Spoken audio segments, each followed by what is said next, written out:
দেখিছোঁ হয়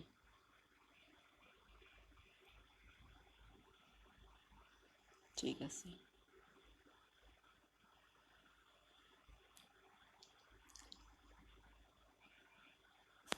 পাইছে ন ঠিক আছে অ'কে এইটো কাটি লৈছোঁ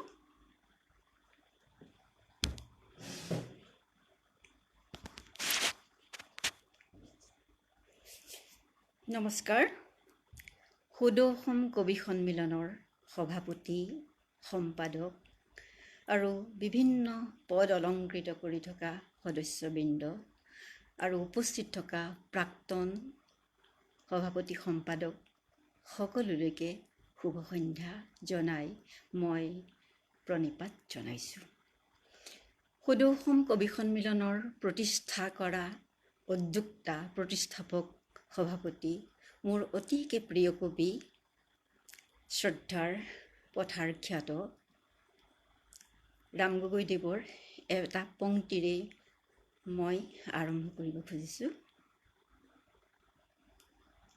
মই পৃথিৱীৰ কবি হে সূৰ্য উদ্দীপ্ত অনন্ত যৌৱন হে কান্তিময় তুমি পৃথিৱীৰ প্ৰথম প্ৰেমী তোমাৰ প্ৰেম অকৃপণ অনিৰ্বাণ জ্যোতিৰে উদ্বেল আৰু মই পৃথিৱীৰ কবি আদিম আৰণ্যক অন্ধকাৰৰ বুকু ভেদ কৰি মই আহি আছো মোৰ জন্মৰ সেই পৰম ঐতিহাসিক মুহূৰ্তৰ পৰা হে সূৰ্য তুমি তাক জানা তুমি তাৰ সাক্ষী হৈ ৰবা এই কবিতাৰ পংক্তিৰে মই ৰাম গগৈদেৱলৈ শ্ৰদ্ধা নিবেদন কৰিছোঁ প্ৰথমতে মই সুদ অসম কবি সন্মিলনৰ উদ্যোক্তাসকল যিসকলে মোক আজি এই সুবিধাটো দিলে আপোনালোকৰ লগত ভাৱ বিনিময় কৰিবলৈ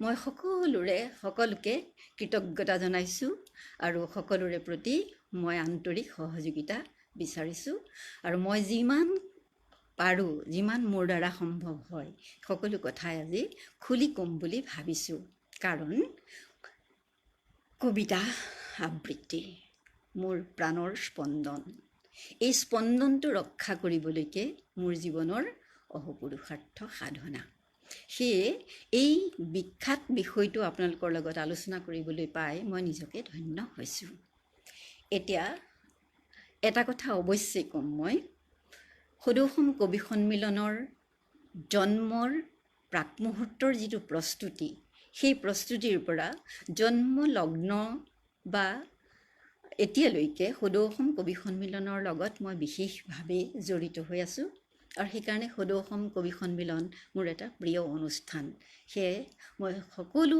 প্ৰিয় সতীৰ্থক মই স্বাগতম জনাইছোঁ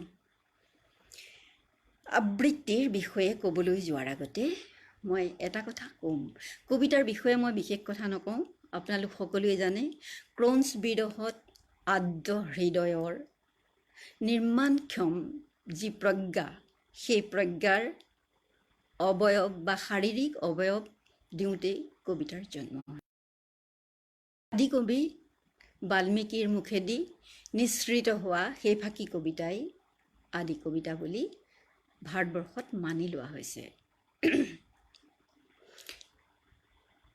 সেই ফাঁকি কবিতা ক্ৰ'নছ বিৰহত তেখেতৰ মুখৰ পৰা আপোনা আপুনি নিগৰিছিল সেই ফাঁকি কবিতা মই নিশ্চয় ক'ম মা নিষাদ প্ৰতিষ্ঠাং তমগম শাশ্বতী সমাহা यत क्रोंस मिथुना दे कमबोधि काममोहितम মৈথুন অৱস্থাত কামমোহিত হৈ থকা ক্ৰোঞ্চ পক্ষীহালক নিধন কৰি ব্যাধে কম নিষ্ঠুৰতা প্ৰতিপন্ন কৰা নাই এই কথা ফাঁকিকে কবিৰ মুখেদি নিগৰিছিল প্ৰথমতে তাৰপিছত জনা হৈছিল যে হে প্ৰথম শ্লোক হৈছিল বাংময় হৈ থকা অৱস্থাটোত আসলতে কবিতাৰ জন্ম লগ্নতে আবৃত্তি একেলগতে জন্ম হৈছিল এই যে মুখেদি নিঃসৃত হৈ ওলাই আহিল বাংময় হ'ল সেইটোৱে হৈছে আবৃত্তি আৰু আজি মই সেই বিষয়ে আপোনাসকলৰ লগত কথা পাতিম আবৃত্তি সৰ্বশাস্ত্ৰানাং বুধাদপি গৰীয়সী। ভৰত নাট্যশাস্ত্ৰত এই বুলি কোৱা হৈছে। আবৃত্তি সকলো শাস্ত্ৰৰেই বোধশক্তি বৃদ্ধি কৰাত মহান ভূমিকা পালন কৰে। তেতিয়াহ'লে আবৃত্তিনো কি? আবৃত্তি শব্দৰ যদি আমি ব্যুৎপত্তি চাওঁ তেতিয়াহ'লে দেখা পাম যে আপূৰ্বক বৃত্ত ধাতু। বৃত্ত মানে প্ৰাচীন ভাৰতীয় ভাষাত প্ৰাচীন স্তৰত অৰ্থাৎ সংস্কৃতৰ যুগটোত বৃত্ত মানে পদ্যক বুজাইছিল। ছন্দৰ পুনৰাবৃত্তি হৈ থাকে কাৰণে বৃত্ত বোলা হৈছিল। বৃত্তৰ অভ্যাসনেই হৈছে আবৃত্তি। আৰু এই আবৃত্তি বুলি কোৱাৰ লগে লগে আবৃত্তিৰ যিটো আভিধানিক অৰ্থ, এই অৰ্থটো হৈছে মুখস্থ কৰা, বাৰে বাৰে পঢ়ি মুখস্থ কৰা। সেইকাৰণে আবৃত্তিক কোৱা হয় পুনঃ পুনঃ অർത്থানুসন্ধানং আবৃত্তিহি। বাৰে বাৰে অৰ্থৰ অনুসন্ধান কৰিবলৈ কৰা পাঠেই হ'ল আবৃত্তি। তেতিয়াহ'লে আবৃত্তিনো কি? পাঠ কৰিলেই আবৃত্তি হয়নে? মুখস্থ কৰিলেই ই আবৃত্তি হয়নে? আবৃত্তি কৰিবলৈ হ'লে যি কথাটো, যিখিনি কবিৰ যি অনুভৱটোক যেনেকৈ আমি বাংময় কৰোঁ, বিভিন্ন কলা কৌশল খটুৱাই যিদৰে এটা খেৰৰ জুমুঠিক খনি কৰে, প্ৰতিমালৈ ৰূপান্তৰিত কৰে, একেদৰেই এজন আবৃত্তিকাৰে এটা কবিতাক বিভিন্ন অংগসজ্জা, ৰূপসজ্জা অৰ্থাৎ ছন্দ, ধ্বনি, অলংকাৰ, যতি, বিৰাম এই সকলোবিলাকৰ মাধ্যমেদি প্ৰাণৱন্ত কৰি তোলে। গতিকে প্ৰতিমাৰ খনিকৰে তৈয়াৰ কৰা প্ৰতিমাগৰাকীক দেখিলে আমাৰ নিশ্চয় খেৰৰ জুমুঠি এটাক ইমান সুন্দৰ কলাসন্মত ৰূপ দিয়া বুলি আমি ভাবিবলৈ মানে প্ৰত্যক্ষভাৱে আমি ভাবিবলৈ অসুবিধাই পাওঁ। তেনেকৈ এটা কবিতায়ো দৰ্শক শ্ৰোতাৰ মনত আলোড়নিত, শ্ৰোতাৰ হৃদয় আহ্লাদিত কৰিব পাৰে। যিটো কবিতা সাধাৰণ, কবিসকলে কোৱা অতি সাধাৰণ কথা এটাক এটা বিশেষ শাৰীৰিক অৱয়ব দান কৰিব পাৰে আবৃত্তিকাৰে, প্ৰাণৱন্ত কৰি তুলিব পাৰে।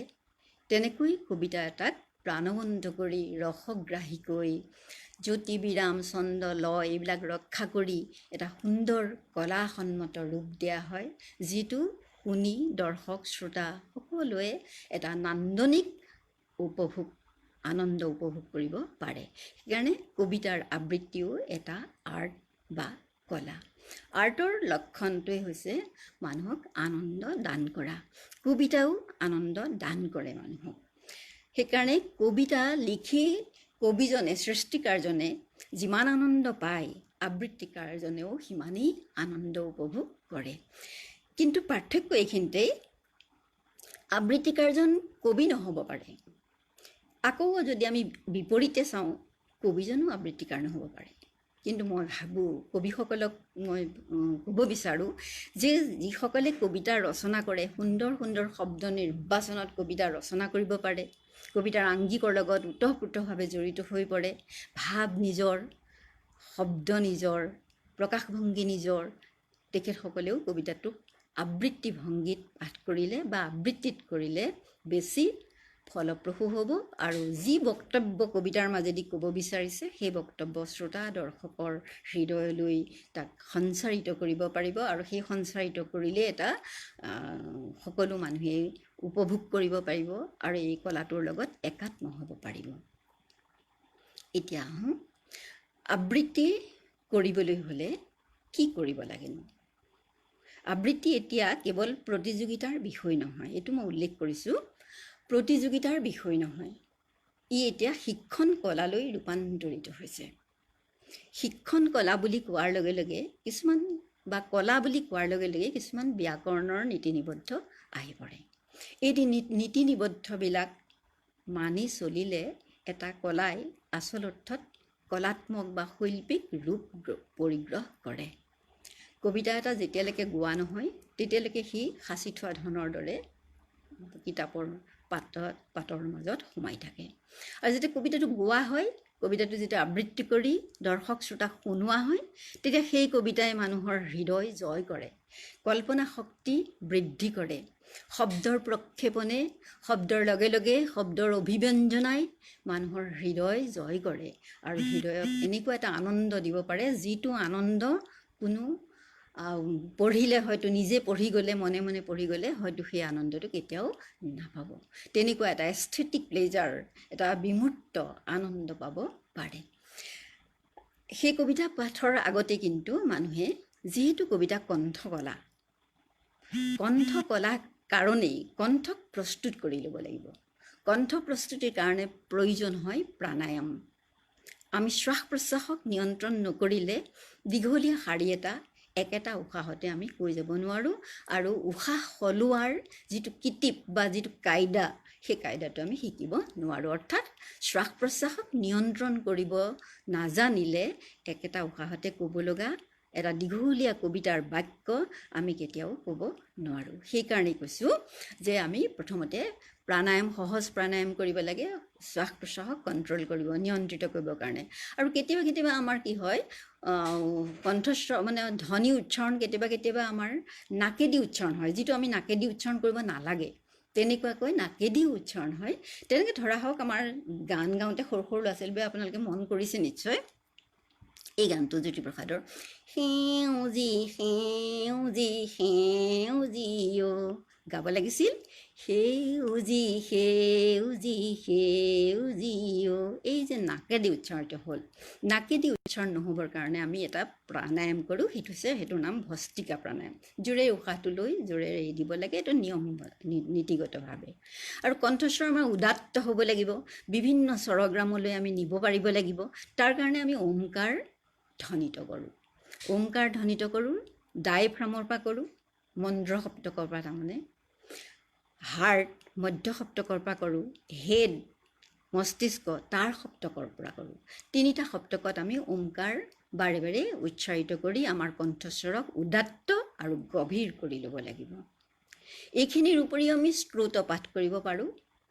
আৰু আমি সংগীতত যেনেকৈ সাৰেগামাপা এই তিনিটা সপ্তকৰ ৰেৱাজ কৰিবলগীয়া হয়, ঠিক একেধৰণে আমি কবিতাৰ ৰেৱাজো কৰোঁ। এই ৰেৱাজবোৰ কেনেকৈ কৰিব লাগে এইখিনিতে এটা উল্লেখ নিশ্চয় কৰিম যে এই ৰেৱাজ কৰা, প্ৰাণায়াম কৰা এই পদ্ধতিটো আমাৰ নিজে আচলতে এইটো তৈয়াৰ কৰি লৈছোঁ। এইটো কোনো ব্যাকৰণত লিখি থোৱা কথা নহয়, নিজে তৈয়াৰ কৰি লৈছোঁ। বহুতে ৰেৱাজটো প্ৰাণায়াম বা ব্যায়ামৰ দ্বাৰাই কৰে, আমি কিন্তু তেনেকৈ নকৰোঁ। বা মোৰ যিটো ব্যৱস্থা আছে আবৃত্তি শিক্ষণৰ, সেই ব্যৱস্থা মতে পদ্ধতিগতভাৱে আমি কিছুমান স্বৰা বা উমলা গীত আছে, যিবোৰ উমলা গীতে আমাৰ বাগিন্দ্ৰিয়টোক সক্ৰিয় কৰে। বাগিন্দ্ৰিয়ক সক্ৰিয় কৰাৰ কাৰণটো এইটোৱেই যে আমাৰ উচ্চাৰণ যাতে স্পষ্ট আৰু শুদ্ধ হয়। উচ্চাৰণৰ কথাটোৱেই আচলতে বাকশিল্প, যিহেতু আবৃত্তি, গতিকে ই অত্যন্ত গুৰুত্বপূৰ্ণ কথা। সেইকাৰণে উচ্চাৰণৰ শুদ্ধতাৰ বাবে আমি ৰেৱাজ কৰি লওঁ কণ্ঠস্বৰটো। চিধা এটা আবৃত্তি কৰিবলৈ কবিতা এটা দিলোঁ, কোনোবাই আবৃত্তি শিকাই দিলোঁ গালে, এইটো নহয়। তাৰ প্ৰাকমুহূৰ্তত এইখিনিক কণ্ঠ প্ৰস্তুতি কৰি ল'ব লাগে। কণ্ঠ প্ৰস্তুতি কৰি আমি শ্ৰুতপাঠ কৰিব পাৰোঁ, বা বাগিন্দ্ৰিয় সচেতন কৰিবলৈ আমি জিভাৰ ব্যায়ামৰ কাৰণে কৰিব পাৰোঁ। কাবাডী খেলিয়ে থাকোঁ, সকলোৱে আমি কাবাডী খেলিয়ে থাকোঁ। কাবাডী খেলাৰ কবিতাটো যদি আমি অকণমান অনুশীলন কৰি লওঁ, এই ধৰা হওক, হৈ গুডু হৈ গুডু হৈ গুডু দু, কুলি এডালত মাতে কু কু কু, চলো চলো চলো চলো চলো চলো চলো চলো, খঙত খেলত মৰিবা চুলে, কৈ দিলোঁ। এই যে kit kit kit kit kit kit kit kit জিভাৰ অনুশীলনটো কৰিলোঁ, জিভাৰ জঠৰতাটো দূৰ হ'ব। সেইটো কাৰণে জিভাকে কুৰিবিলাকৰ কথাবোৰতো লগত আছেই, সদ্যহতে সেইটো ক'লোঁ। তেনেকৈ ওঠৰ ব্যায়াম, পেক পেক পেক পেক পেক পেক পেক পেক, হাঁহবোৰে কয়, সৰু সৰু খেলা কবিতাৰ যোগেদি আমি সেইবিলাকক সক্ৰিয় কৰি ল'লোঁ। তাৰপিছতহে আমি আবৃত্তি কৰিবলৈ গ'লোঁ। আবৃত্তি কৰিবলৈ যাওঁতে আমাৰ প্ৰথম চৰ্তটোৱেই হৈছে মুখস্থ পাঠ। আবৃত্তিৰ অভিধা অৰ্থটো হৈছে, অৰ্থাৎ আভিধানিক অৰ্থটো হৈছে মুখস্থ পাঠ। মুখস্থ পাঠ বুলি ক'লে আবৃত্তিৰ লগত জড়িত লক্ষণা আৰু ব্যঞ্জনা শব্দৰ এই তিনিটা শক্তিও জড়িত হৈ পৰে। আবৃত্তি কেৱল মুখস্থ কৰি পাঠ কৰাটো স্কুলত যে আমি কৰোঁ সেইটো আচলতে আবৃত্তি বুলি নকওঁ, আমি মুখস্থ কৰা বুলি কওঁ। আবৃত্তি কৰিবলৈ হ'লে মুখস্থ কৰাটো প্ৰথম চৰ্তহে। কেলে চৰ্ত? যিহেতু আবৃত্তি এক পৰিবেশ্য কলা, আবৃত্তি এক কণ্ঠৰ অভিনয় আৰু আবৃত্তি এক স্মৃতি নিৰ্ভৰ কলা।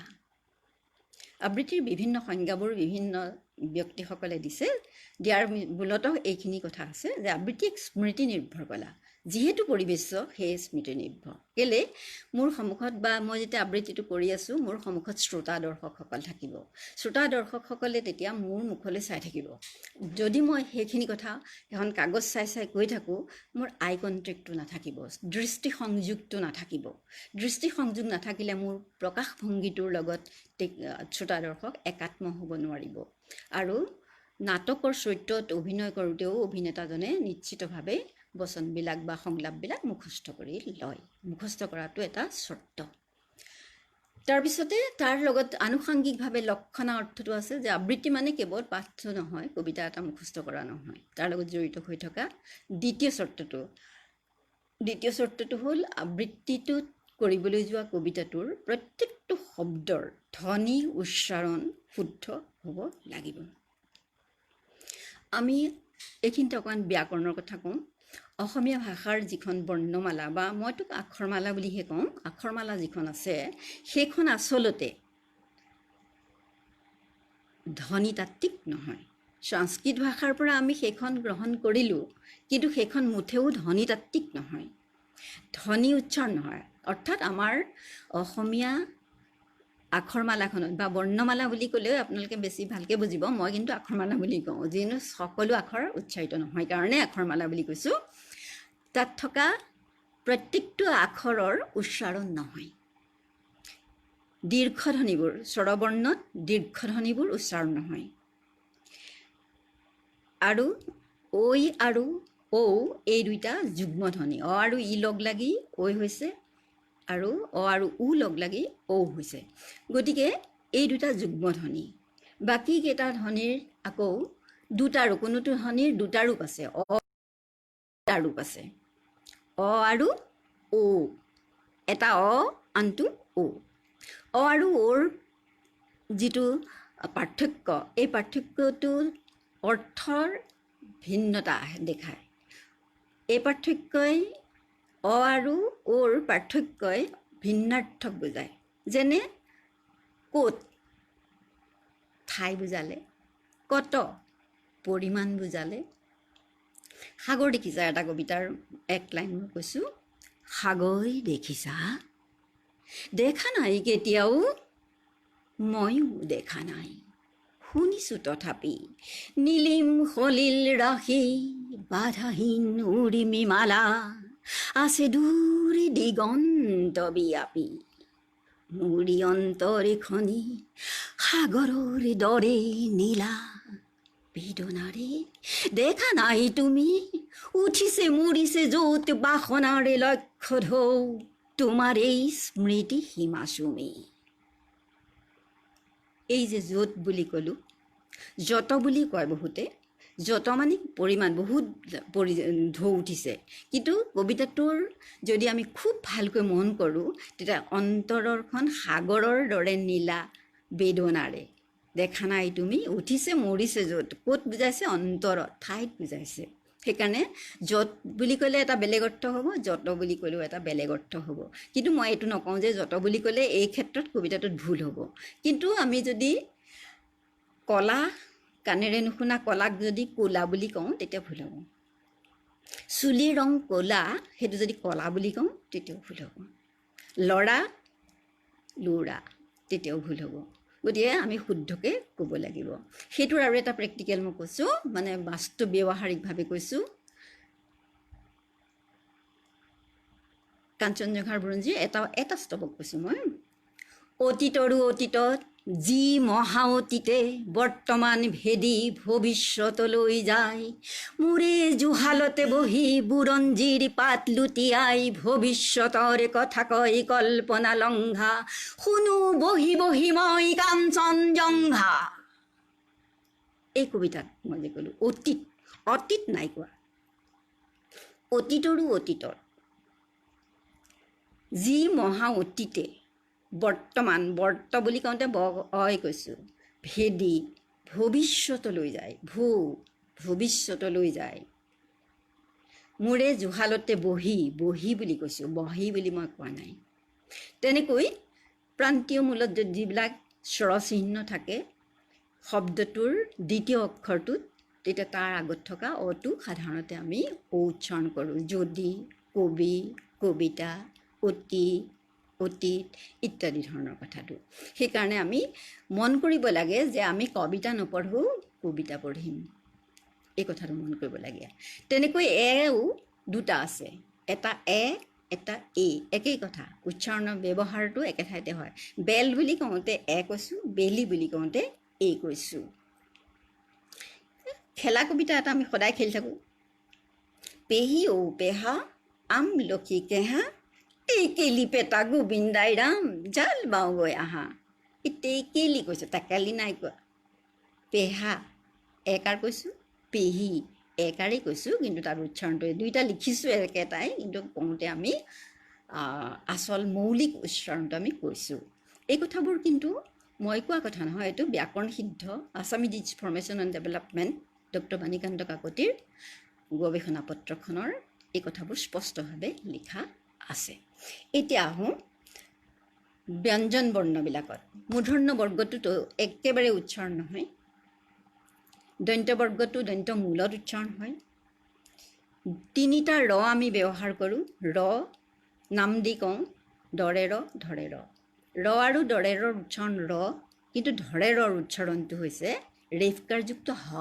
যেনে বুঢ়া মূঢ়া বাঢ়নি বুলি যদি কওঁ তেতিয়াহ'লে বাঁহ গছ থকা ঠাই বুজাব বুঢ়া বুলি কওঁ তেতিয়া বুঢ়া মানুহক নুবুজাই বুঢ়া ডুবি যোৱা বুজাব অৰ্থ বিভ্ৰাট হ'ব সেইকাৰণে উচ্চাৰণৰ শুদ্ধতা আৰু স্পষ্টতা এই দুয়োটাই খুব গুৰুত্বপূৰ্ণ আবৃত্তি কৰিবলৈ লোৱা কবিতাটোৰ প্ৰাসংগিকতাত আৰু এনেও কথা বাৰ্তাটো সেইখিনি লাগে আৰু শিক্ষকসকলক বিশেষভাৱে পাঠদান কৰোঁতে এইটো খুবেই দৰকাৰ আৰু এংকৰিং কৰা টিভিৰ বা বৈদ্যুতিন মাধ্যমবিলাকত যিবিলাকে কথা কৈ থাকে সেইসকলৰ কাৰণেও এইবোৰ খুব গুৰুত্বপূৰ্ণ কথা বুঢ়া মানুহ এজন বুলি নক'লে বুঢ়া মানুহ এজন বুলি ক'ব লাগে আচলতে এতিয়া আহোঁ আৰু এটা কথা আছে আমি তিনিটা ব্যৱহাৰ কৰোঁ তালব্য শ মূৰ্ধন্য শ দন্ত্য শ তাৰ লগতে লগাই দিওঁ হটো অকল হ বুলি কয় আৰু কিছুমান মানুহে তালব্য শ দন্ত্য শ মূৰ্ধন্য শ বুলি কয় কিন্তু আমি তালব্য বুলি কৈছোঁ হ দন্ত্য বুলি কৈছোঁ হ আৰু মূৰ্ধন্য বুলি কৈছোঁ হ তিনিওটাকে আমি একেটা উচ্চাৰণ কৰিছোঁ গতিকে হটো আমাৰ জাতীয়ত্বৰ পৰিচায়ক ধ্বনি আৰু এইকাৰণে মই সকলো মানুহকে আহ্বান জনাওঁ এই হটো যাতে শুদ্ধভাৱে উচ্চাৰণ কৰিবলৈ শিকে হটো যাতে খ বুলি নকয় হটোক যাতে হ বুলি নকয় মানুহে হটো শুদ্ধকৈ উচ্চাৰণ কৰাটো অতি গুৰুত্বপূৰ্ণ কাৰণ আমাৰ জাতীয়ত্বৰ পৰিচয়ক যেনেকৈ পাটৰ কাপোৰ সাজ জাপিটো ঢোল খোল তাল ইত্যাদি মুগাৰ কাপোৰ সাজ এইবোৰ যে আমাৰ জাতীয়ত্বৰ চিনাকি ঠিক একেদৰে ভাষাতত্বৰ দিশত ধ্বনিতত্বৰ দিশত কিন্তু ধ্বনিটো আমাৰ জাতীয়ত্বৰ চিনাকি এই ভাৰতবৰ্ষত আন কোনেও ভাৰতবৰ্ষ নালাগে পৃথিৱীৰ বেছিভাগ দেশতে কোনোবা এখনতে আছে কোনেও সেই হটো উচ্চাৰণ নকৰে সেইকাৰণে হটো শুদ্ধকৈ উচ্চাৰণ কৰিব লাগে আৰু দ্বিতীয় কথা হবোৰ যেতিয়া যুক্ত হয় কোনো ব্যঞ্জন বৰ্ণৰ লগত যেতিয়া যুক্ত হয় হবিলাক তেতিয়া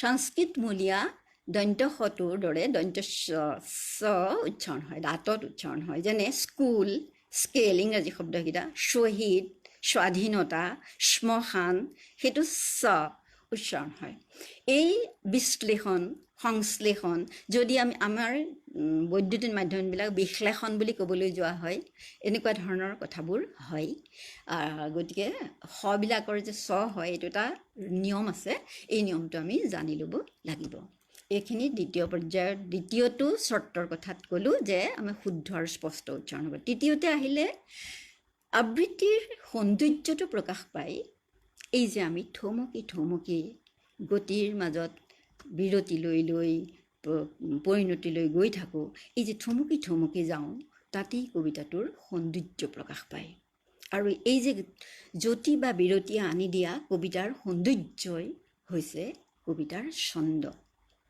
ছন্দ অন্ত মিল এটা সাজ সজ্জা ই ছন্দ বুলি সজ্জা সেইটো অন্ত মিল ৰাইমিং ৱৰ্ড ইংলিছত এইটো ৰাইমিং বুলি কয় সেইকাৰণে কৈছোঁ ছন্দ সজ্জা আৰু কিন্তু থমকি যাওঁতে তাৰ যিটো লহৰ গতি ছন্দায়িত হ'ব সেইটোৱে হৈছে কবিতাৰ ছন্দ যেনে চবৰে পৰিচিত কবিতা মই কৈছোঁ মেলিলোঁ প্ৰথম চকু তোমাৰ কোলাতে আই জনমৰ আদিম পুৱাত মুদিম আকৌ চকু তোমাৰ কোলাতে শুই জীৱনৰ শেষ সন্ধিয়াত এই কবিতাটোত সেইখিনিকে মেলিলুৰ পৰা সন্ধিয়াটোলৈকে এটা গতি আছে গতিটোৰ মাজত জ্যোতি বা বিৰতিয়ে মানে ৰৈ যে গৈছোঁ থমকি যে গৈছোঁ তাতেই কবিতাৰ সৌন্দৰ্যটো প্ৰকাশিত হৈছে গতিকে এই সৌন্দৰ্য কবিতাৰ গতিৰ মাজত জ্যোতি বা বিৰতি আনি দিয়া সৌন্দৰ্যই হ'ল কবিতাৰ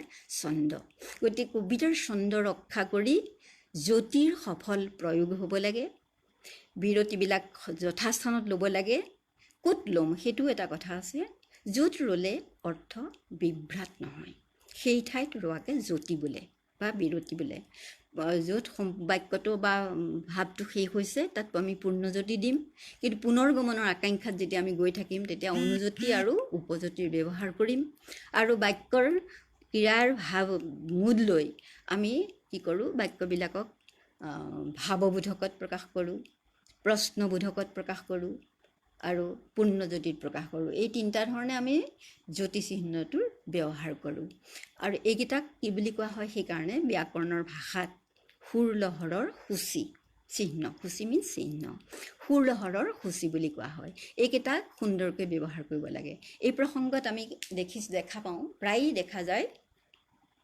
ডক্টৰ বীৰেন্দ্ৰ কুমাৰ ভট্টাচাৰ্যৰ বিষ্ণু ৰাভা এতিয়া কিমান ৰাতি এই কবিতাটোৰ প্ৰসংগত দেখা যায় আৰু মই এইটো প্ৰায়ে উল্লেখো কৰোঁ এই কিমান শব্দটো আছে কিমানটো এটা যেন প্ৰশ্নবোধক বুলি ভাবি লৈ মানুহে কি কয় সেই কবিতাটো গাওঁতে আবৃত্তি কৰোঁতে কয় বিষ্ণু ৰাভা এতিয়া কিমান ৰাতি এনেকৈ সোধে কিমান ৰাতি প্ৰশ্ন সোধে কিন্তু কবিয়ে কবিতাৰ সদায় প্ৰেক্ষাপটে নিৰ্ণয় কৰিব সূচীবিলাক ক'ৰবাত সূচী নাথাকিব কিন্তু দি ল'ব লাগিব সূচীবোৰ দি ল'ব লাগিব কবিয়ে নিদিয়ে যেনে অজেয় আত্মাৰ দেশত ডক্টৰ মহেন্দ্ৰ বৰাই এটাও ক'তো চিন দিয়া নাই সূচী চিহ্ন ক'তো ব্যৱহাৰ কৰা নাই কিন্তু সেইটো আমি দি ল'ব লাগিব তেওঁ কৈছে যে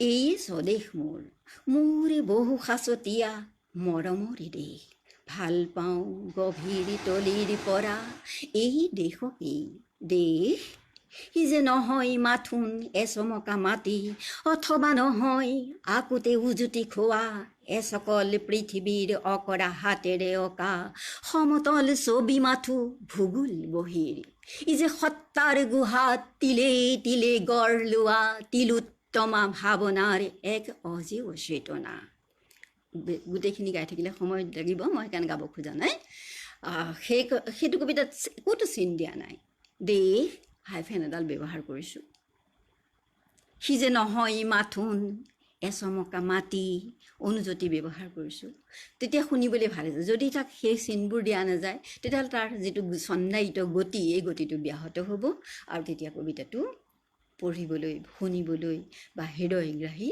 নহ'ব আৰু কবিয়ে যিটো ভাৱত ৰচনা কৰিছে সেই ভাৱটো প্ৰকাশ নাপাব সেইকাৰণেই আমি কবিতা পঢ়োঁতে জ্যোতি বিৰামৰ ব্যৱহাৰ কৰিব লাগে এতিয়া মই বীৰেন্দ্ৰ কুমাৰ ভট্টাচাৰ্যৰ কবিতাটোৰ কথা কৈছোঁ সেইটো আমি এনেকৈ ক'ব পাৰোঁতো বিষ্ণু ৰাভা এতিয়া কিমান ৰাতি তুমি সাৰে আছোঁ আমি আৰু সাৰে আছে প্ৰীতি বিহুৰ তলিত চিফুং বাহিৰ কৰুণ সুৰ বৰুগা ভৰুৰ নাচনৰ তাল ভাগে জনতাৰ চকুৰে পানীৰে পুৰ ইত্যাদি এইখিনি কথা আমি যাতে শুদ্ধকৈ দিওঁ সৰু ল'ৰা ছোৱালীক ক'বলৈ হ'লে মই অকণমানি কবিতা এটা কওঁ মই এইটো বেছিকৈ গুৰুত্ব দিছোঁ এইকাৰণেই যে এই চিনবিলাকৰ ব্যৱহাৰ আমি যাতে শুদ্ধ ৰূপত কৰিবলৈ পাওঁ এটা আছে দুটা ল'ৰাই খেলি আছে মই গোটেই কবিতাটো নকওঁ তেনে অকণমান অৱশ্যে অকলে আপোন মনে উমলি আছিলোঁ ফুটুকাৰ ফেনসোপা ধূলি মাটি লৈ বাজু গুটিৰ তলত তুমি লৰি আহি উজুতি মাৰিলা খেল ভাঙি গ'ল উচুপি ইমান কান্দিলোঁ তুমি আচৰিত হৈ মুখলৈ চালা উৱা ভাৱবোধক কান্দিছা কিয় প্ৰশ্নবোধক খেল ভঙা খেলহে খেলিছোঁ আমি পুণ্যজ্যোতি এইটো কবিতাৰে মই সৰু ল'ৰা ছোৱালীবিলাকক কওঁ এইকাৰণে তেওঁলোকে ভাল পায় আৰু তেওঁলোকৰ প্ৰকাশভংগীটোৰ লগত মিলাই মই সেই কথাবোৰ কওঁ সেইকাৰণে কৈছোঁ তাৰপিছতে জ্যোতি বিৰাম ছন্দ ছন্দটো কি মই আগতেই কৈছোঁ আকৌ এতিয়াও কওঁ যে ছন্দ অন্তমিলটোক আমি ছন্দ বুলি ভাবোঁ বহুত লোকে ছন্দ কিন্তু সেইটো নহয় কবিতাৰ ভাৱৰ গতিত জ্যোতি বা বিৰতি আনি দিয়া সৌন্দৰ্যটোহে আচলতে কবিতাৰ ছন্দ আৰু এই সৌন্দৰ্যটো অন্তমিলটো এটা সজ্জা গতিকে এই ছন্দমিলটো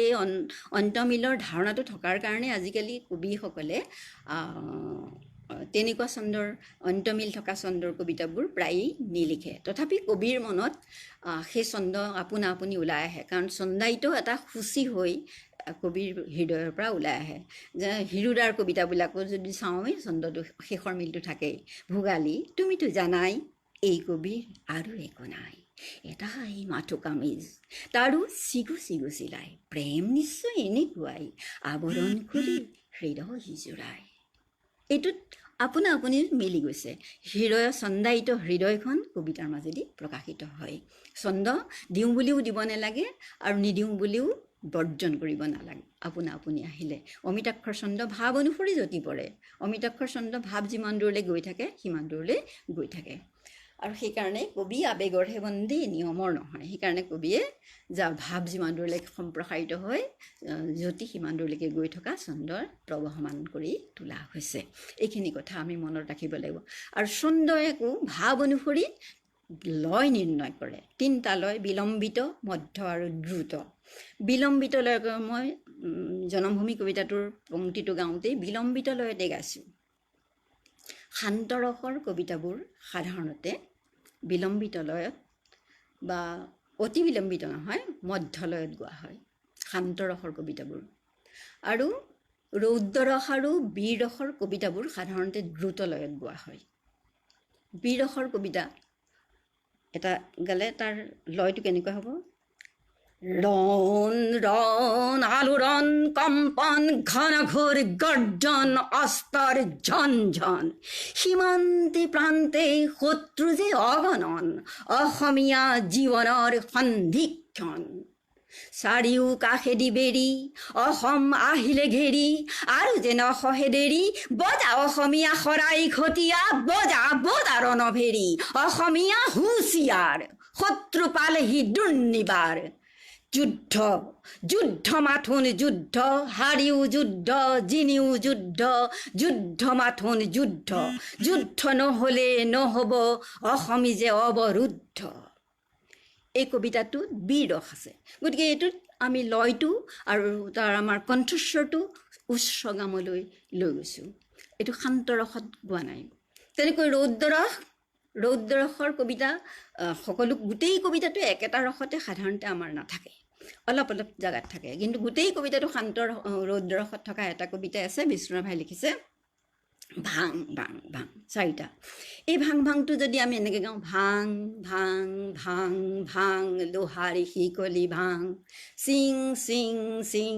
চিং দাসৰে বান্ধোন চিং তেতিয়া ৰৌদ্ৰৰসটো প্ৰকাশ নাপাব গতিকে ভাৱ অনুসৰি আমি শব্দবোৰ ক'ব লাগিব ভাৱ অনুসৰি কওঁতেই ৰসটো নিষ্পত্তি হ'ব ৰস নিষ্পত্তি হ'বলৈ হ'লে সেইটো এটা অৰ্ডাৰত আছে যে আমি কৈছোঁ যে অৰ্ডাৰ ভাংটো এটা অৰ্ডাৰ মানে আদেশসূচক শব্দ গতিকে আমি কৈছোঁ ভাং ভাং ভাং ভাং লোহাৰে শিকলি ভাং চিং চিং চিং চিং দাসৰে বান্ধোন চিং খোল খোল খোল খোল কাৰাৰ ফাটক খোল ভাং ভাং দুৱাৰৰে ৰাং শুন শুন খোৱা শুন শুন ঘোষিছে ৰণবিষাণ মুক্ত আকাশে উৰে দীপ্ত ৰঙা নিশান ৰক্তেৰে ৰঞ্জিত সুৰুজ উদীয়মান শুন মুকুতিৰ তুৰ্যৰ আহ্বান হালোৱা সজোৱা হেৰৌ মজুৰি কিষাণ মুক্তিমান মুক্তিমান মুক্তিমান এই কবিতাটো গোটেইটোৱেই ৰৌদ্ৰৰসত আছে। গোটেই ৰৌদ্ৰৰস বুলি কোৱাৰ লগে লগে ই তাল ভাং মানে কি ভাং ভাং ভাং এনেকৈ নেভাঙো আমি কি কৰোঁ বিটটো কেনেকুৱা হাতুৰিৰে ভাঙিলে আমি কি কৰোঁ ভাং ভাং ভাং ভাং এনেকৈ হাতুৰি বিটটো সেই বিটটোত আমি কবিতাটোক এটা সুৰ কবিতাটোত এটা লয়ত আমি বান্ধি ল'ব লাগিব। তেনেকৈ শান্তৰসৰ কবিতা এটা যেতিয়া আমি গাওঁ তেতিয়া আমি কিন্তু মধ্যলয়ত গাওঁ। ধৰা হওক মই এনেকৈ গাইছোঁ এটা কবিতা। মোৰ পৃথিৱীৰ ইফালে চোৱা একোখন শস্যভূমি, শোভা কৰে মানুহ খেতিয়কৰ সাজত, তেওঁলোকৰে এজন মোৰ পিতা এক দক্ষ খেতিয়ক। মই গৌৰৱ কৰি ক'লোঁ মোৰ আত্মজীৱনীত। আৰু মোৰ আই যাৰ গৰ্ভৰেন্ধাৰ ফালি উদয় হ'ল পৃথিৱীৰ প্ৰথমজন কবি, তেওঁৰ তেজমঙজুৰি বিৰাজ কৰে খেতি আৰু বতৰৰ শোভা। কোনো এক বজ্ৰ ধুমুহাৰ ৰাতি তেওঁ অনুচ্চ কণ্ঠত ক'লে খেতি হ'ল আশা জীৱনৰ প্ৰথম অধ্যায়। খেতি আৰু খেতি, খেতি আৰু খেতি, খেতি আৰু খেতি। মই প্ৰাণ ভৰি গালোঁ খেতিৰেই গান, খেতিয়কৰ গান। খেতিৰ পঢ়াশালীত পাঠ লওঁতে মই আয়ত্ত কৰিলোঁ নক্ষত্ৰমণ্ডলী আৰু মেঘ সৰোবৰৰ ভাষা। বতৰৰ সতে খোজকাঢ়ি যাওঁতে মই বুজিব পাৰিলোঁ আন একো নহয় মাটি মোৰ প্ৰথম কবিতা। মই প্ৰথমবাৰৰ বাবে বুজিব পাৰিলোঁ কিদৰে মানুহে পৰাজয় কৰিলে অনুৰ্বৰতা আৰু অন্ধকাৰৰ অপাৰ নীৰৱতা ভেদ কৰি। পবিত্ৰ শ্লোকৰ দৰে মোৰ বুকুত ধ্বনিত হ'ল দিগ দিগন্তলৈ মানুহৰ আদিয়ন্ত খেতি, মোৰ আদিয়ন্ত খেতি, প্ৰেমৰ আদিয়ন্ত খেতি। খেতি হ'ল সনাতন ইচ্ছা ইত্যাদি। শান্তৰসৰ কবিতাটো মই তেনেকৈ গালোঁ। যদি ব্যংগৰসৰ কবিতা এটা গাওঁ, মই তিৰ্যক ব্যংগৰ এটা কবিতা ক'ব খুজিছোঁ। এইবিলাক মই কৈছোঁ এইকাৰণে শব্দ প্ৰক্ষেপণৰ ইটো পৰ্যায়লৈ মই গৈ আছোঁ। আচলতে ভাৱ অনুসৰি শব্দ প্ৰক্ষেপণ কৰিব লাগে। ডেম অসমীয়া নোৱাৰি লিখিব। গো টু ডেভিল হওক ইংৰাজী আইডিয়া এক্সপ্ৰেছ নহয়। টাইম ৱৰ্ডৰ্ছত কোৱাৰ্টাৰ আৱাৰ ব্ৰেইন খটালোঁ, মিছাতে কৰিলোঁ ট্ৰাই। কটা কুটা কৰি এপিঠি কাগজ স্পইল কৰিলোঁ হাই। লেতেৰা গ্ৰামাৰ প্ৰনাউন্সিয়েশ্যন কিবা কিবি বাংবিং। ফিগাৰ নাই প্ৰেজিডিয়াম ফুলি ৱান্টিং। বানানৰ আউল নাভাগে নিচিগে, ভাবা মানে বাঢ়ি যায়। হাইঠতবোৰ লেখি দিবলৈ এটি কথাও নাই। কোনে ক'ব পাৰে লেখা বেয়া হয়, লেখিব নেজানো গুণে। মোৰ দুখ নাই, ভাষাটোহে বেয়া, জনা লোকে তাক জানে ইত্যাদি। আৰু দীঘলীয়া আছে, মই এইখিনিতে থলোঁ। তেনেকৈ আমি ব্যংগৰসৰ কবিতা এটা গাব পাৰোঁ। আৰু এটা মই এটা পংক্তি কৈছোঁ দেৱকান্ত বৰুৱাৰ। কাক দিবা দিবা কাক মনৰে মাধুৰী ৰাখি শৰীৰৰ শোভা সুকুমাৰ। দেৱতাক দেৱতাই নুগুচে পিয়া হাই অভাগিনী প্ৰেমেৰে আমাৰ। দেৱতাক লাগে তেজ ৰঙা তেজ, লাগে মাথো মানুহৰ আহত হিয়াৰ। তুমি তাক প্ৰেম দিবা চৰণত কান্দে জাৰি প্ৰেমাঞ্জলি ৰম্ভা মেনকাৰ। নন্দনৰ পাৰিজাতে যাক আমুৱাই, তাক দিবা ধৰদীৰ ফুল পুৱা ফুলি গধূলি শুকাই ইত্যাদি। এই ধৰণৰ শব্দ প্ৰক্ষেপণ ৰস অনুযায়ী পাৰ্থক্য থাকে। ৰস অনুযায়ী পাৰ্থক্য থাকোঁতেই শব্দ প্ৰক্ষেপণ কৰিব লাগে।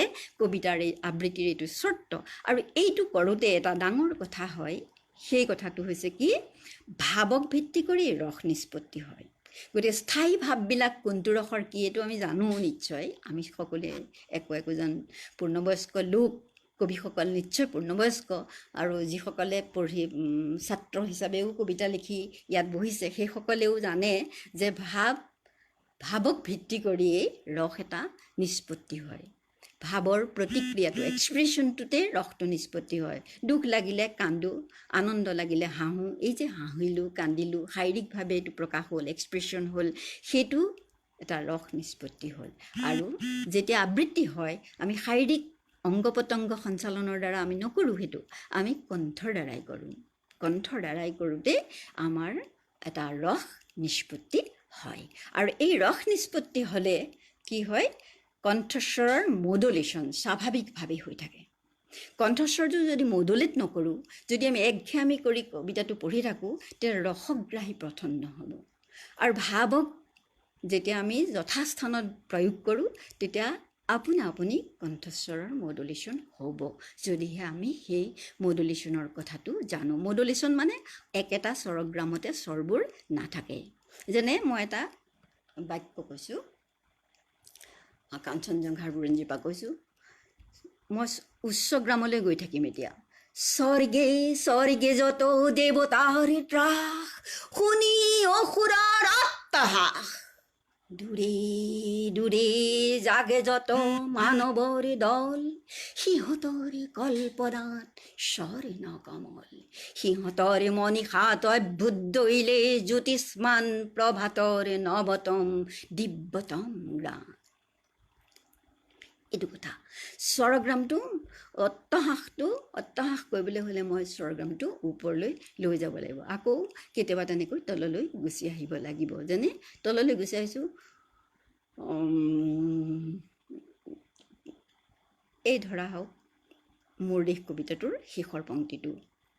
মোৰ দেশ মোৰ কল্লোলিত সপোনৰ উত্তাল তৰংগই মোক লৈ যায় গভীৰৰ পৰা গভীৰতৰলৈ, আদৰ্শৰ কঠিন পৰ্বত মূললৈ। এই যে গভীৰৰ পৰা গভীৰতৰলৈ তলাইলোঁ, গভীৰটো সদায় তলত থাকে, সেইকাৰণে সেইটো কথা স্বৰগ্ৰামটো মই তললৈ নমাই আনিলোঁ, ডায়েফ্ৰামলৈ লৈ গভীৰৰ পৰা গভীৰতৰলৈ সলাই দিলোঁ।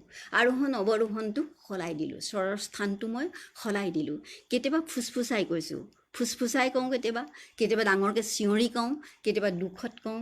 এইটো ভাৱ অনুসৰি শব্দ প্ৰক্ষেপণ কৰোঁতে আচলতে কবিতাৰ মডুলেশ্যন, আবৃত্তি কৰোঁতে কবিতাৰ মডুলেশ্যনটো হৈ যায়।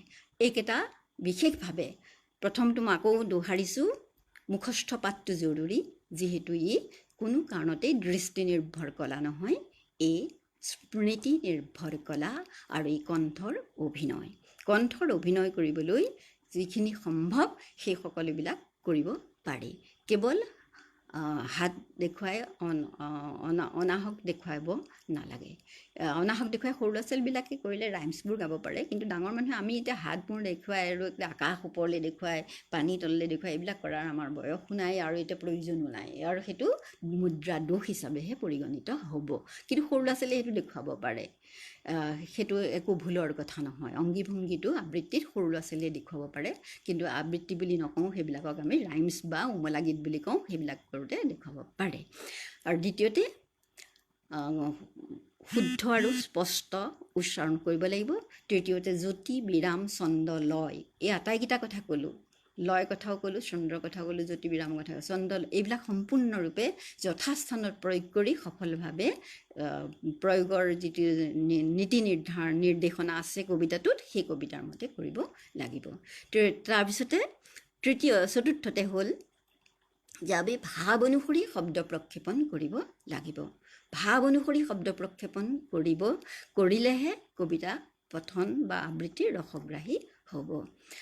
আৰু কবিতাৰ ভাৱ অনুসৰি প্ৰক্ষেপণ কৰোঁতেই পিছৰ পইণ্টটোলৈ মই এটা একেলগতে লগাই কৈছোঁ, কিন্তু পিছৰ পইণ্টটো হৈছে কি, ৰস অনুযায়ী, ভাৱ অনুযায়ী শব্দ প্ৰক্ষেপণ মানে ৰস অনুযায়ী কবিতাৰ শব্দ প্ৰক্ষেপণ হয়। তাতে লয় এই লয়টো নিৰ্ভৰ কৰিব। কণ্ঠস্বৰ কোনটো স্তৰলৈ বা কোনটো গামলৈ উঠাম বা নমাম সেইটো কথা কবিতাটোৱে নিৰ্ভৰ কৰিব। যেনে এতিয়া ধৰা এই কবিতাটো যদি গাওঁ, মই বিপ্লৱী মই তাণ্ডৱীৰ এটা পংক্তি কৈছোঁ, সৃষ্টিৰ স্নায়ু ধুনাধুন কৰি উতলি উঠিছে বিপ্লৱ, মোৰ উতলি উঠিছে বিপ্লৱ, ব্ৰহ্মাণ্ডৰ মেৰু প্ৰকম্পি দাপিছে দাৰুণ তাণ্ডৱ, মোৰে দাপিছে দাৰুণ তাণ্ডৱ, নভমহানীল চিৰাচিৰ কৰি প্ৰলয় ভংগী উঠে তাৰ চৰি, স্বৰ্গমৰ্তৰ হাতল ৰেখা মোহাৰি মুচৰি কৰি দিলে একাকাৰ। কি পৰিণামেৰে ক্লান্তিত পৰি ক'ত বা হয় সি ক্ষান্ত, নাপাওঁ বিচাৰি পাত্ৰ আধাই য'ত কৰো তাক শান্ত। মডুলেট কৰি স্বৰগ্ৰামটো সলাই দিলোঁ। প্ৰয়োজন, কবিতাৰ প্ৰয়োজনতহে সেই কামটো কৰিছোঁ। গতিকে আমি সেই আবৃত্তি কৰোঁতে এইখিনি কথালৈ বিশেষভাৱে গুৰুত্ব দিব লাগিব। আৰু ই এটা কৰ্ষণ কলা। এই কৰ্ষণ কৰিলে এইটো আপোনা আপুনি কণ্ঠগত হ'ব, হৃদয়গত হ'ব। গতিকে সেইবিলাক কৰোঁতে একো অসুবিধা নিশ্চয় নহ'ব। তাৰপিছতে আহোঁ, আবৃত্তি মই ভাবোঁ যে আপোনালোক কবিসকল মোতকৈ বেছি অভিজ্ঞ। গতিকে শব্দবোৰ কেনেকৈ বুটলি লৈছে, ক'ৰ পৰা তাৰ অৰ্থ অভিধা ব্যঞ্জনাৰ অৰ্থটো কি, এই কথাটো আপোনালোকে নিশ্চয় মোতকৈ বেছি ভালকৈ বুজে। আৰু এটা কৈ থওঁ, মই আচলতে শিক্ষয়িত্ৰী আছিলোঁ। শিক্ষা মোৰ জীৱনৰ ব্ৰত। যেনেকৈ আবৃত্তি মোৰ প্ৰাণৰ স্পন্দন, শিক্ষকতা মোৰ জীৱনৰ ব্ৰত। সেইকাৰণে মই এতিয়াও মই শিক্ষাদান কৰোঁ আবৃত্তিক মই ভাষা শিক্ষণৰ আহিলা হিচাপে ব্যৱহাৰ কৰোঁ। কেৱল পৰিবেশ্য কলা হিচাপে ব্যৱহাৰ কৰি কৰিঅ'গ্ৰাফ, গীত, নৃত্য, নাটক এইবিলাক গোটেইবোৰ গোটাই মই আবৃত্তি কেতিয়াও পৰিৱেশন নকৰোঁ। ক'ৰবাত প্ৰয়োজন হ'লে এটা পংক্তিত কৰিঅ'গ্ৰাফ অকণ দেখুৱালোঁ, ক'ৰবাত দৰকাৰ হ'লে মাজৰ গেপটোত অকণমান মিউজিক এটা দেখুৱালোঁ। এতিয়া এই কবিতাটোতে মিউজিক সংগত কৰিব পাৰে। সেইটো কাঞ্চনজংঘাৰ বুৰঞ্জীৰ কথাটোকে সকলোৰে পৰিচিত কবিতা, আৰু সকলোৱে খুব প্ৰিয় কবিতা। মই কিন্তু সেইটোক বৰখেয়াল বুলি কওঁ। কবিতাটোৰ অৰ্থ নুবুজাকৈ মানুহে কিন্তু খুব ভাল পায় এইটো কথা। সেইকাৰণে বৰখেয়ালবিলাকো আমি অৰ্থ নুবুজোঁ, কিন্তু বৰ ভাল লাগে, শুনিবলৈ ভাল লাগে তাৰ গায়কী ষ্টাইলটোৰ কাৰণে। কাঞ্চনজংঘাৰ বুৰঞ্জীও একেধৰণৰ বুলি মই ভাবোঁ। মইহে ভাবোঁ, মই কোৱা নাই আপোনালোকেও ভাবক বুলি। সেইকাৰণে তাত গায়কী যিটো ষ্টাইল আছে সেই ষ্টাইলটোৰ কথা কৈছোঁ।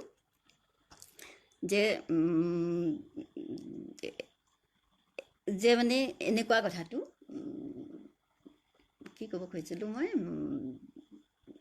কাঞ্চনজংঘাৰ বুৰঞ্জী কবিতাটোত বহুতবিলাক বাজে এইটো দুগ দুগ দুগ দুগ ডম্বৰু বাজে, মোৰে চোতালতে ত্ৰম্বক নাচে, বাজে ৰুদ্ৰতাল, নাচে মহাকাল, অভিনৱ তাণ্ডৱ, বিবিধ বিভংগ, উলংগ বিলংগ, মুদ্ৰাদি জ্বলি উঠে সৃষ্টিৰ ইংগিত, ডম্বৰুত বাজি উঠে প্ৰলয়ৰ সংগীত, নয়ন দৃষ্টি আলোক বৃষ্টি, মানৱৰ কল্পনাৰ সেই জ্যোতি প্ৰপাতত গজি উঠে যুগে যুগে অভিনৱ কৃষ্টি।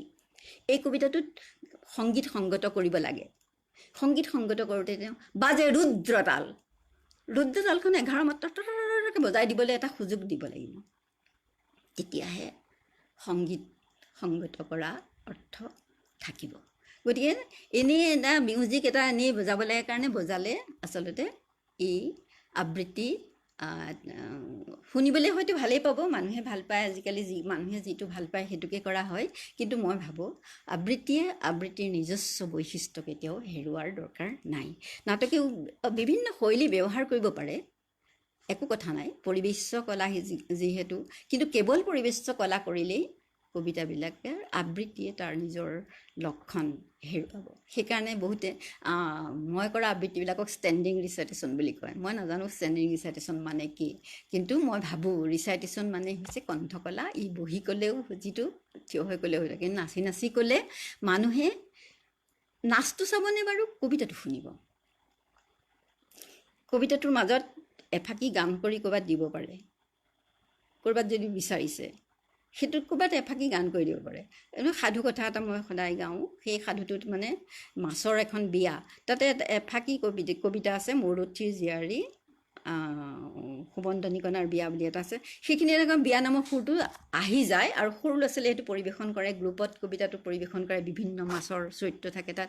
সেইটো মানে মূৰঠিৰ জীয়াৰী জাকতে জিলিকা ঐ ৰাম ৰভাতল থাকিব জিনিহে আমাৰ দৰাতিও শুৱনি লাৱনি ঐ ৰাম দেখিলে দূৰতে চিনিহে। সেইটো ক'তো তেনেকৈ গাবলৈ পোৱা নাই। বিয়াখনৰ যিটো পৰিৱেশ, গোটেই পৰিৱেশ মান ধৰাৰ পৰা আৰম্ভ কৰি অসমীয়া মানুহৰ বিয়া এখনৰ তাত চিত্ৰকল্প আছে। গতিকে সেই নামটো গাই দিলে কবিতাটোৰ সৌষ্ঠৱ বাঢ়িব। তাৰ পিছৰ শাৰীটো কেনেকুৱা আকৌ কবিতা যে সুবন্দনিকণাৰ বিয়াৰ খদমদম কথালে পেলালে মুচি আমাৰ কাপোৰ কানি ক'লা হ'ল মইনা যাওঁগৈ ঘৰলৈ গুচি। সাধু কথা সেইটো আকৌ সুৰতে যদি গাওঁ শুনিবলৈ তাৰ যিটো সৌষ্ঠৱ, কবিতাটোৰ আবৃত্তিৰ যিটো সৌষ্ঠৱ, সেই সৌষ্ঠৱটো নাথাকিব। য'ত প্ৰয়োজন হয় ত'ত সেইকণ দিব পাৰি। কণ্ঠৰ অভিনয় কৰিব পাৰি। এনেকৈ তামোল খোৱা আইতাজনীয়ে যেতিয়া তামোলখন মুখত লৈ কথাটো ক'ব, লিপষ্টিক নাতিয়েকে সুধিলে তুমি যে লিপষ্টিক লোৱা ওঁঠটো যে তোমাৰ অনুভূতি ৰঙা হৈ থাকে, ক'ত পোৱা তুমি লিপষ্টিকডাল, কোনে আনি দিয়ে? তেতিয়া আইতাই ক'লে, কি ক'লে আইতাই ক'লে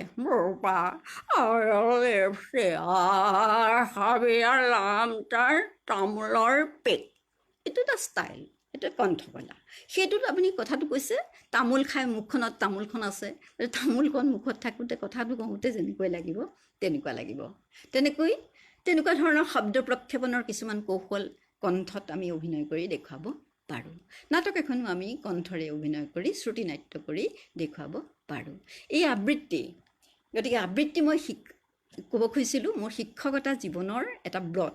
শিক্ষকতাৰে আবৃত্তি শিকাই থাকোঁ। আবৃত্তি শিকাওঁতে উজনি অসমত কওঁ আপোনালোকক এতিয়া কথাটো, বহুতে জানে 30খন মোৰ আবৃত্তিৰ বিদ্যালয় হ'ল আবৃত্তি প্ৰশিক্ষণৰ, আৰু প্ৰশিক্ষকসকলক মই প্ৰশিক্ষিত কৰি চলাওক বুলি দিছোঁ। তাৰ মাজতে দুই একে কিছুমান মই যেনেকৈ শিকাব খোজোঁ তেনেকৈ নিশিকাবও পাৰে, কিন্তু হ'লেও আবৃত্তি কৰ্ষণৰ কাৰণে এটা পৰিৱেশ তৈয়াৰ কৰিছে।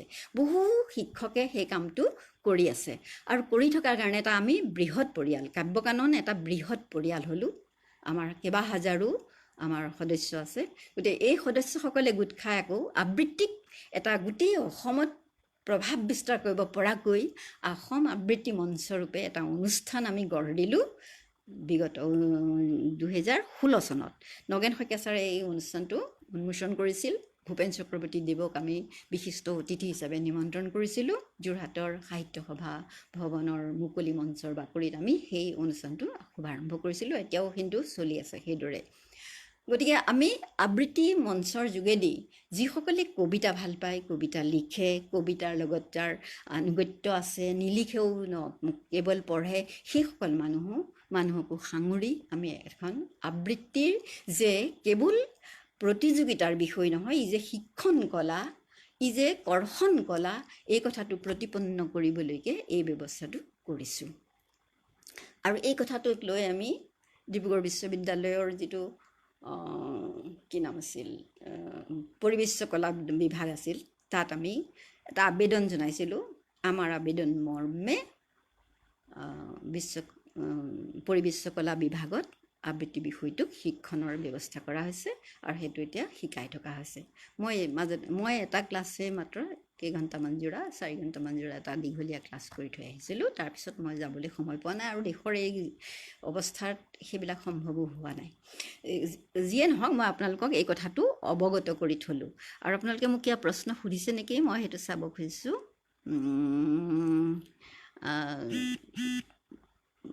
কিবা প্ৰশ্ন আছিল নেকি চাইছোঁ, থাকিলে মই নিশ্চয় ক'ম। আপোনালোকৰ অসুবিধা হোৱা নাইতো শুনা মেলাত, এইবিলাকত অসুবিধা হোৱা নাই নিশ্চয়।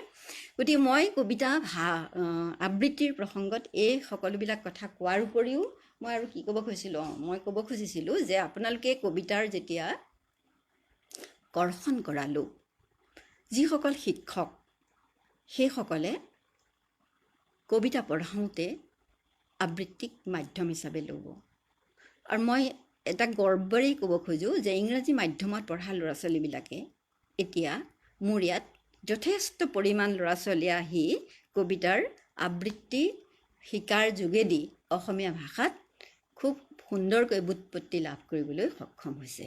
আৰু সেইসকলৰ কাৰণে মই সেইকাৰণে তৃণমূল পৰ্যায়ৰ এজনী আবৃত্তি কৰ্মী, তৃণমূল পৰ্যায়ৰ। আৰু মোৰ ভাষাতত্ত্ব এটা ছাবজেক্ট আছিল কাৰণে মই সেইটো দিশৰ পৰাও ভাষাতত্ত্বৰ দিশৰ পৰা ছাত্ৰী হিচাপে মোৰ কৰণীয় বুলি ভাবি মই গাঁৱে ভূঞে, মই নগৰ মহানগৰবিলাকলৈ কমকৈ যাওঁ, কিন্তু কোনোবাই মাতিলে যাওঁ আৰু কিন্তু গাঁৱে ভূঞে মই গৈ হাজাৰ হাজাৰ মানুহ ল'ৰা ছোৱালীক বিশেষকৈ শিশুসকলক উদ্দেশ্য কৰি মই আবৃত্তিৰ যোগেদি ভাষা শিক্ষণৰ এটা পাঠ দান কৰি আহোঁ। আৰু সেইটো মোৰ এটা পেচা নহয়, আচলতে সেইটো মোৰ নিচা। পেচাটো শিক্ষকতা, কিন্তু সেই কামটো আচলতে শিক্ষকতাৰ যোগেদিয়েই মই কৰোঁ। আৰু সেইকাৰণে মই এই দুটা বিশেষ কথা। আৰু সাহিত্যৰ কৰ্ষণ, সাহিত্য মোৰ জীৱন জিজ্ঞাসা। মই জীৱনক জিজ্ঞাসা কৰোঁ, জীৱনক বিচাৰি চাওঁ সাহিত্যৰ মাজেদি। এই তিনিটা মোৰ জীৱনৰ মূল কথা আৰু সেইকেইটাকে কৰোঁ। কিন্তু আটাইতকৈ দুৰ্ভাগ্যজনক কথাটো, মই কবিতা পঢ়োঁ, কবিতা পঢ়াওঁ, কিন্তু মই কবিতা নিলিখোঁ। কবিতা লিখিছিলোঁ কেইটামান, কেতিয়াবা নিজেই ভাবোঁ এইকেইটা কবিতা হোৱা নাই, এইকেইটা কবিতা হোৱা নাই বুলি ভাবোঁ, নিজেই সমালোচনা কৰি আকৌ সামৰি সুতৰি থৈ দিওঁ। তাৰে আৰু এবাৰ এটা কবিতা, দুটা কবিতা মই প্ৰান্তিকলৈ পঠাইছিলোঁ, কবিতা দুটা প্ৰকাশ হৈছিল, হোৱাৰ পৰা মই আৰু ভয় খালোঁ। সেইকেইটা কবিতাৰ লগত যদি এতিয়া কবিতাবোৰ নিমিলে তেতিয়াহ'লে মই কবিতা লিখিব নোৱাৰিম। সেইটো ভয়তে এতিয়া মই একেবাৰেই কবিতা নিলিখোঁ। সেইকাৰণে মই কবিতা লিখাৰ কথাটো ভবাই নাই এতিয়া। ববিতা তামুলীয়ে মোক এটা কবিতা ক'বলৈ কৈ আছে, এইটো ডক্টৰ মহেন্দ্ৰ বৰাৰ কবিতাটোৰ কথাই কৈছে বোধ কৰোঁ তেওঁ। মই কৈছোঁ, এটা পংক্তি মই গাইছিলোঁৱেই, এই স্বদেশ মোৰ, মোৰ বহু সাঁচতীয়া মৰমৰি দেশ, ভাল পাওঁ হৃদয়ৰ গভীৰ তলিৰ পৰা এই দেশকেই।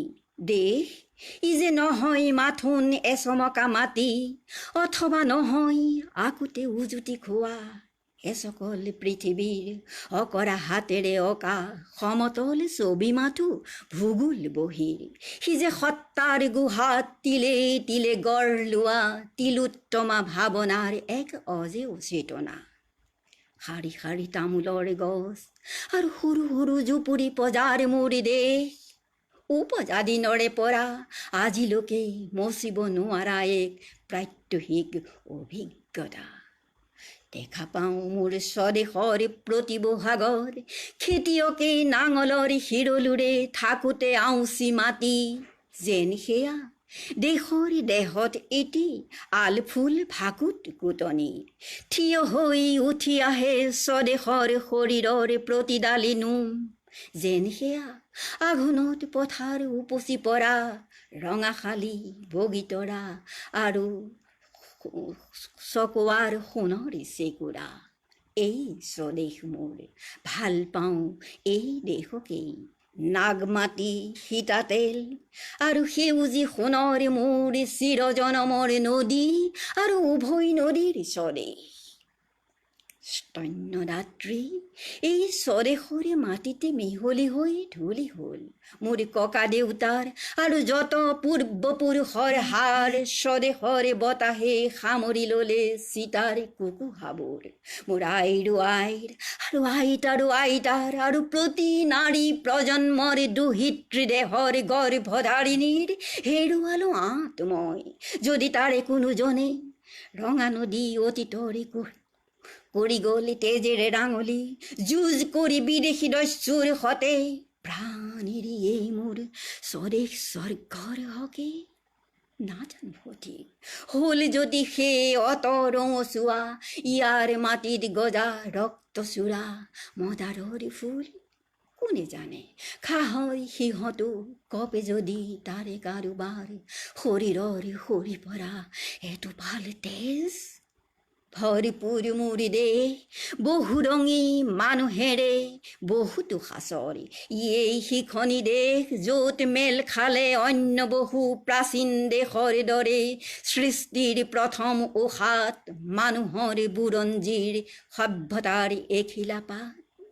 গজি উঠি লাহে লাহে ঠন ধৰা বন মানুহৰ দলে হয়তো বা বনে বনে অনাই বনাই ইয়াতো এদিন ফুৰিছিল জুতি লৈ বন পিঠা পানী জামু পনিয়ল পকাঠেৰে জোৰ হয়তো অভাস হ'ল শিল ঘহনিত দেখা পাই জুই ফিৰিঙতি মহাকালে গিলি থলে ইতিহাস সেই প্ৰাচীন দিনৰ। এইটো কবিতা সিমানতে শেষ কৰিলোঁ, আৰু আছে মই গাই থাকিলে বহুত দেৰি হ'ব। আৰু তাৰ লগে লগে মই আৰু এটা কথা কওঁ, আপোনালোকে কবিতাৰ প্ৰতিযোগিতা পাতক, কিন্তু কবিতাবিলাক নিৰ্বাচন নকৰিব, কাৰণ কবিতাও পৰিৱেশনৰ লিংগ অনুসাৰী হ'ব লাগে, কণ্ঠ অনুসৰি। তাৰমানে পুৰুষ কণ্ঠত মমতাৰ চিঠি যেনেকৈ শোভা নাপায়, প্ৰেমৰ পদ্যও স্ত্ৰী কণ্ঠত শোভা নাপাব। গতিকে শোভা নোপোৱা কণ্ঠ এটাৰে কবিতাৰ আবৃত্তি কৰিলে ৰস পান কৰাত অসুবিধা হয়। সেইকাৰণে নিজৰ ইচ্ছা অনুসৰি, এতিয়া মই যদি শক্তিপুত্ৰময় ভক্তি বুকুত লৈ গাওঁ, মোক পৰিৱেশন কৰি আছোঁ যদি মোক মানুহে দেখি থাকিলে মইনো কেনেকৈ পুত্ৰ হ'লোঁ, মই হোৱাই নাই। তাতকৈ যদি মই নেগাওঁ প্ৰাগজ্যোতিকাময় কামৰূপিকাময় নিজৰা লাস্যময়, এনেকৈ যদি গাওঁ তেওঁ মানুহে গম পাব যে এইজনী ছোৱালী হয়। গতিকে কণ্ঠস্বৰ পুৰুষ কণ্ঠৰ কাৰণে কিছুমান কবিতা থাকে আৰু স্ত্ৰী কণ্ঠৰ কাৰণেও থাকে, কিছুমান উভয় কণ্ঠই কৰিব পাৰে। সেইকাৰণে কবিতা নিৰ্বাচন কৰি আমি নিশ্চয় দিব নালাগে। কবিতা নিৰ্বাচন নকৰি বিষয়বস্তু এটা নিৰ্দিষ্ট কৰি দিব লাগে, সময় নিৰ্দিষ্ট কৰি দিব লাগে, নতুবা এজন কবি নিৰ্দিষ্ট কৰি দিব লাগে। এতিয়া মই এটা কথা ভালেই দেখিছোঁ যে হিৰুদাৰ জন্মদিনৰ কাৰণে হিৰুদাৰ কবিতাবিলাক নিৰ্দিষ্ট কৰি দিছে। তেনেকৈ নিৰ্দিষ্ট কৰি দিলে যিকোনো কবিতা গাব সময়টো নিৰ্ধাৰণ কৰি দিব লাগে। খালি সময়টো কোনোবাই বহুত দেৰি গাই থাকিব পাৰে, কোনোবাই কম দেৰি গাব পাৰে। মই এতিয়া যিকেইটা কবিতা গাইছোঁ দীঘল কবিতা গাইছোঁ, গতিকে সময় নিশ্চয় লাগিছে। সেইকাৰণে মই কৈছোঁ প্ৰেমৰ কবিতাটো মই কেতিয়াও নাই। আঘোণৰ কুঁৱলী বাট দেখি কৰিছে আমনি মই নেগাওঁ। তাত এটা বাক্য আছে, বদেউ মোৰ কথা যে সেউতীক কৈছিল, সেউতীৰ কথা যে মোক কৈছিল, মোৰ কথা বাৰু সেউতীক কৈছিল নে, ব্ৰেকেটত যে আছে কথাটো, সেইটো কাৰণেই মই সেইটো কবিতা নাগাওঁ। তেনেকৈ সঞ্জীৰা মাহীৰ নাৰী এই কবিতাটো মই নাগাওঁ, কিন্তু এনেই গাব পাৰোঁ, কিন্তু পৰিৱেশন নকৰোঁ। কথাটো সেইটোৱে, পৰিৱেশন কৰাৰ প্ৰসংগতহে কৈছোঁ, যিহেতু আবৃত্তি এটা পৰিৱেশন কৰিব লগা কলা, সেইকাৰণে কৈছোঁ। আৰু বয়স অনুযায়ী ক'ব লাগে। যেতিয়া মই যদি এতিয়া আপোনালোকৰ আগত এতিয়া চব উমলা গীতবোৰ মই কিমান শ উমলা গীত মোৰ মনত আছে, মই যদি উমলা গীত গাই থাকোঁ আপোনালোকে আমনি পাব। মানে উমলা গীত এটা আপুনি কেনেকৈ ক'ব। ভূত পোৱালি দিব লাগে বুলি কোনোবাই দিছে, কোনে দিলে জানো, নেদেখিলোঁ বাৰু। মই অকণমান কৈ দিছোঁ। মা, মই সপোনত দেখিলোঁ দুটা ভূতৰ পোৱালি, আৰু দুজনী নাক জিলিকা টিলিকা টিলিকা পিলিকা পিলিকা জখিনী ছোৱালী। এটা ক'লা এটা বগা, নাঙত পিঙত ভূত, কথা পাতে তাকত তাকত কুত। এটাই ক'লে পুত পুত, ইটোৱে মা নাক জোকাৰি ক'লে টুত টুত। মা, দেখিবলৈ এনে ভাল ভূত পোৱালিৰ নাচ, মনে মনে কাম কৰে খুচ খাচ খাচ, কিবা কিবি গান গাই ফুচ ফাচ ফাচ, এংকুৰ বেংকুৰ কৰি যায় লৰি লৰি, জখিনীহঁতক নোচোৱাই চুলিত ধৰি ধৰি, জখিনীহঁতে নেপেলালে একেলগে ভৰি।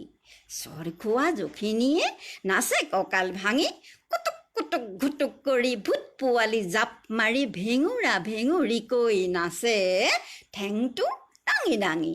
মা, তই যে ভূতে বোলে ল'ৰা ধৰি খায়, পুখুৰীলৈ নি হেনো ভৰি দুটা ওপৰ কৰি, মূৰটো হেনো গুজি গুজি বোকাত গুজি গুজি বোকাত সোমাই।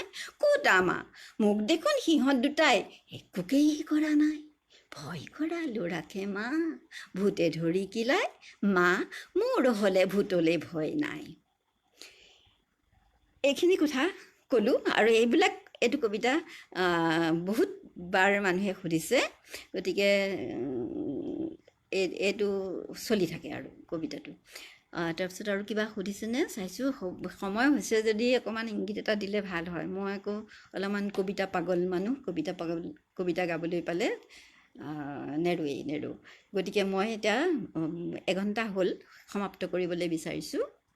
শেষত আপোনালোক সকলোৱে মোক ইমান সুন্দৰকৈ সহযোগিতা কৰিলে, তাৰ বাবে মই আপোনালোক সকলোকে কৃতজ্ঞতা জ্ঞাপন কৰিলোঁ। আৰু উদ্যোক্তাসকলে মোক মাতি কবিতাৰ আবৃত্তিৰ প্ৰসংগত কিছু কথা ক'বলৈ ক'লে মই যিমানখিনি পাৰিছোঁ, মই যিটো ভাবোঁ আৰু নিৰ্দিষ্ট সময়ৰ ভিতৰত নিৰ্ধাৰণ কৰিব পৰাকৈ মই কিছু সংক্ষিপ্ত কৰিব লৈছোঁ। গতিকে সেইখিনি কথা যাতে মই ক'ব পাৰোঁ সেইবুলি মই ক'বলৈ লৈছোঁ। কৈ মই শেষত এতিয়া উপৰঞ্চি সময় হ'ব চাগৈ, তাকে মই দুটামান পংক্তি গাব খুজিছিলোঁ। সেইটো মই এটা ৰবীন্দ্ৰ চৰকাৰৰ এটা কবিতা গাব খুজিছোঁ। যাৰ সৰু, বেছি সময় নলওঁ। মই গাব খোজা কবিতাবোৰ বহুতেই ডাঙৰ, কিন্তু মই ৰবীন্দ্ৰ চৰকাৰৰ কবিতাটো কৈছোঁ। জাৰৰ ৰাতিৰ মানুহজন। জাৰৰ ৰাতিৰ মানুহজন কঁপিছিল ৭০ৰ ভাৰতবৰ্ষত। ৭৯টা জাৰ গৰম কামিজৰ স্বপ্ন দেখা ক্ষুধাৰ্ত মানুহজন জাৰত কঁপিছিল। যন্ত্ৰণাত, ক্ষোভত, খঙত কাৰোবাৰ উৰিছে চিঞৰি চিঞৰি কৈছিল, তোমালোকৰ পিঠিৰ চামৰাৰে মোৰ বাবে এটা কামিজ চিলোৱা হ'ব। জাৰৰ ৰাতিৰ মানুহজনৰে মুখেদি জলকে তেজ, মদাৰী ফুলতকৈ ৰঙা, গুলি খোৱা বাঘৰ দৰে জ্বলি থকা চকুজুৰিত আদিম হিংস্ৰতা। জীৱনটো বইলাৰৰ কয়লা কৰি দিয়া মানুহবোৰে একুৰা জুই জ্বলাইছিল। উত্তৰৰ বতাহত কি উত্তাপ! ৰ'দ বৰষুণত অস্পষ্ট হৈ যোৱা পোষ্টাৰৰ আখৰবোৰ হঠাৎ জিলিকি উঠিল। যৌৱনৰ হাতে হাতে জীৱনৰ ইস্তাহাৰ মুঠিবোৰ লাহে লাহে টান হ'ল। ঊৰ্ধত আকাশৰ পিনে দলিয়াই দিলে কেইটামান প্ৰচণ্ড শব্দ। জীৱন, বিদ্ৰোহ, দুখীয়াৰ ৰাজ। কি উত্তাপ! জাৰৰ ৰাতিৰ মানুহজনে লাগি চাই ৰ'ল। হেজাৰ বিজাৰ কণ্ঠত এটা গৰম কামিজৰ উষ্ণ প্ৰতিশ্ৰুতি। ময়ো এটা গৰম কামিজৰ উষ্ণ প্ৰতিশ্ৰুতি লৈয়ে আপোনালোকৰ ওচৰৰ পৰা বিদায় মাগিবলৈ লৈছোঁ। যিহেতু সময় হ'ল, পুনৰবাৰ আপোনালোক সকলোকে মোৰ আন্তৰিক কৃতজ্ঞতা, ধন্যবাদ জ্ঞাপন কৰিলোঁ। আৰু যদি মই কিবা বঢ়াই কৈছোঁ তেতিয়াহ'লে দুখ ত্ৰুটি ক্ষমা কৰিব বুলি আশা কৰি মই মোৰ আজিৰ এই এটা অতি শুভ, অতি ভাল লগা এটা মুহূৰ্ত ইমানতে সমাপ্তি হৈছে বুলি ঘোষণা কৰিছোঁ। ধন্যবাদ।